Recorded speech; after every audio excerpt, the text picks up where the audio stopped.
तपाईँ ढुक्क हुनु, म सुनाउँछु।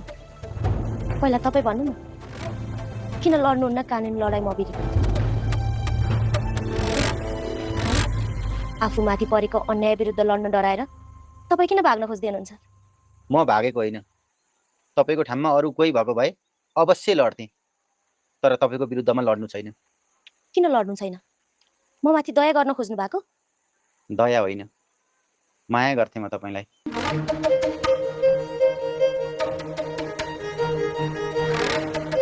सँगै हिँड्दा हाँस्दा बोल्दा तपाईँलाई प्रेम गर्न थालेको थिएँ।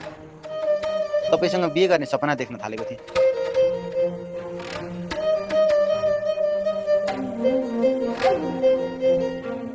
तर मलाई के थाहा, जसलाई मैले प्रेम गरेँ उसैले मलाई घात गर्छ भनेर। अरूले गरेको घात बरु सहन सकिन्थ्यो होला, आफूले माया गरेको मान्छेले गरेको घात सहनै नसकिँदो रहेछ। त्यसैले म यहाँ बस्नै सकिनँ। मलाई नरोक्नु, अब म जान्छु।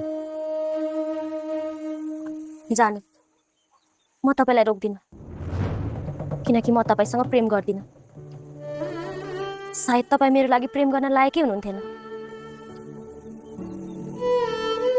त्यसैले मलाई तपाईँसँग प्रेम भएन। तर जाँदा जाँदै अर्को साँचो कुरा पनि थाहा पाएर जानु। तपाईँको जागिर खोज्ने म होइन, बरु हेडसर दोषी हुनुहुन्छ। सबैको मिले मतमा हटाइएको हो तपाईँलाई। राजनीति भएको छ तपाईँमाथि।